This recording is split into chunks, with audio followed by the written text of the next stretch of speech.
Beowulf, A New Telling by Robert Nye. Chapter 1. A Ship Without a Sail. Long ago, there was no king in the land of the Danes, and they all wanted one. When a ship without sails or sailors came drifting in from sea, they went to meet it looking for a wonder, and sure enough, there was a child in the ship. The child was curled asleep on a sheaf of ripe corn, with gold and swords heaped round about him. A golden flag flapped at the mast. "This is Odin's doing," cried a fisherman with a big white beard that blew in the wind like spindrift.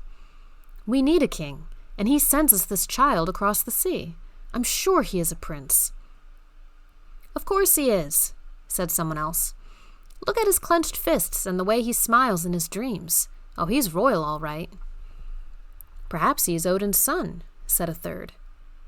Now, Odin was a great god, so the child was taken gently from the ship and wrapped in rich robes and hailed as ruler of all the Danes. They called him Scyld Chafing. Scyld grew up to be strong and brave, the terror of his enemies. He was as tall as a tower, and his eyes blazed like bonfires when he was angry. Running into battle, he could shout so loudly that men felt the cry like a hammer on their heads and fell down dead of fright. His sword was so long and heavy that no one else could lift it. His horned helmet was big enough to put an eagle in. When he sat down to supper, in a chair carved out of a whole oak tree, the cooks ran to and fro bringing him bowls to eat and barrels of beer that he drained in one go. His laughter cracked stones. For all this, Scyld Chafing was kind and wise, and his people loved him. Under his rule, peace came to the land of the Danes, because none of the neighbor countries dared to fight with such a giant. Instead, they brought him gifts and tributes so that he would not go to war against them. The treasury swelled until it was like a hill of jewels. At last, Scyld got to be an old man. His stride was still enormous, but no longer did his feet strike thunder from the earth. His body bent, and his eyes, which once could have outstared the sun, grew watery.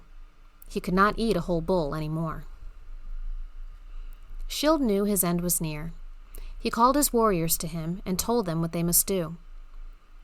"Build me a great ship," he said, his trumpet tongue now shrunken to a whisper, "and let the decks of the ship be strewn with gold, and swords stacked upon the gold, and hang my shield and corselet in the prow, that the waves may know me and show respect.